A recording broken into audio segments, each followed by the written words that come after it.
Okay, boys and girls, I am going to make the new coffee craze, which is the Dalgona coffee, and it's basically whipped coffee. I hope I said that right, pronounced right. And it's super easy, and I'm going to demonstrate. I'm going to show you what I use, because I think that this is the best way to use this. I drank it for a week to make sure that I really liked it. And now I'm going to show you how to make it, because it is my new favorite thing. Plus, it saves you a ton of money.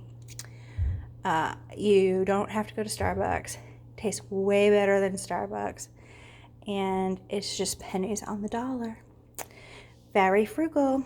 The only thing, so simple, you need to know is this: a quarter cup.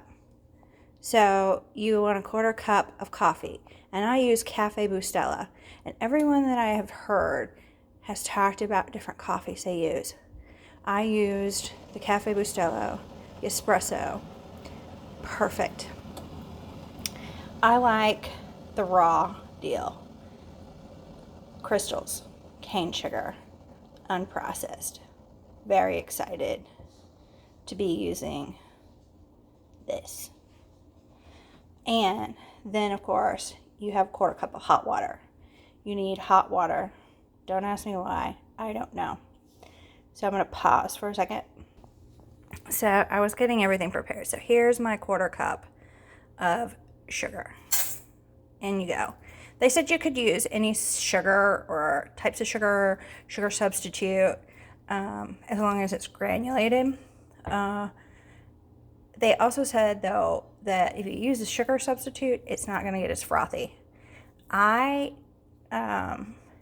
prefer the real deal than a sugar substitute, because you are using an espresso. You are using an instant coffee.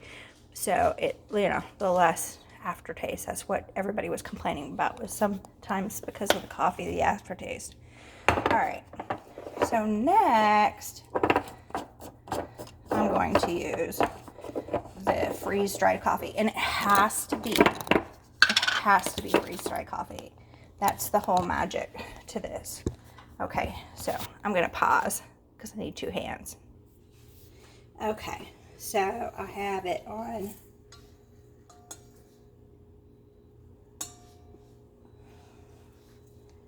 I need a little more. Okay. So what they're saying, it does have to be freeze-dried coffee. That is the magic. And this stuff is actually really good. It's one, I also use it for baking. So next is the boiling water.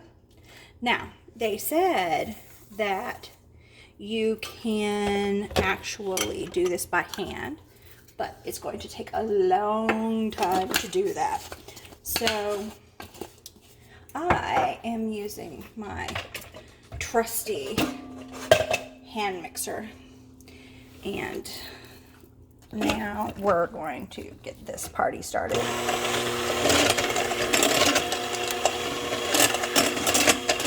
Make sure you get those sugar all nice and dissolved, and it's starting to froth. I'm going to turn this up a notch.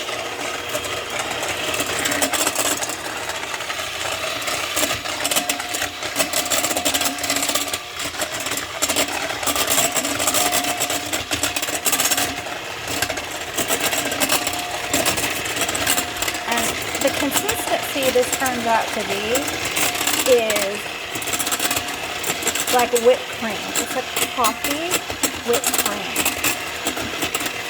And it's so pretty and fluffy. And it sits like a cloud on top of the coffee. I mean, on top of the milk, I should say, once you're done.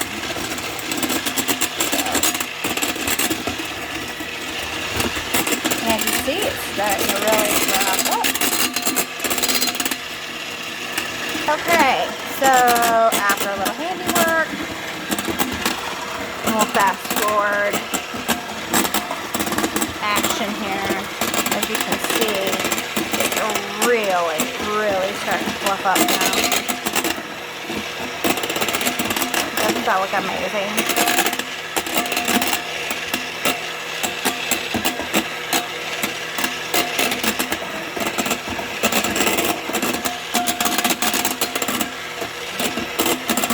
Now, you could stop if you want. I am going to let it go for a little bit longer, and the reason being is that this stuff actually freezes, and you get about, I don't know, depending on how much you want to use, and just how strong you like your coffee, then this should last you a couple of days.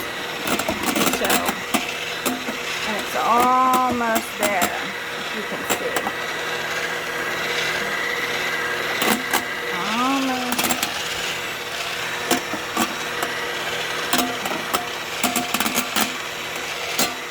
Okay. And see how it's sticking to the beaters just like whipped cream. All right, so put this down.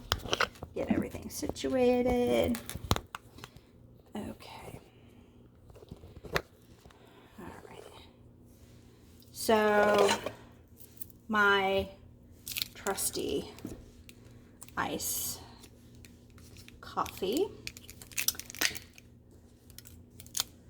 So I don't drink a lot of milk. So these are my favorite little trusty handy portion controlled sizes, and you can use any kind of milk, they said. If you don't like real milk, you can use oat milk, rice milk, coconut milk, almond milk, you know, you name it, you can use it. So last but not least, whoop, here we go. So look at that, people. Isn't that cool? I don't know how it does it. I really don't, but it works. And then you just plop it on top. And then, depending on how much you want, you just plop it on a little more on top.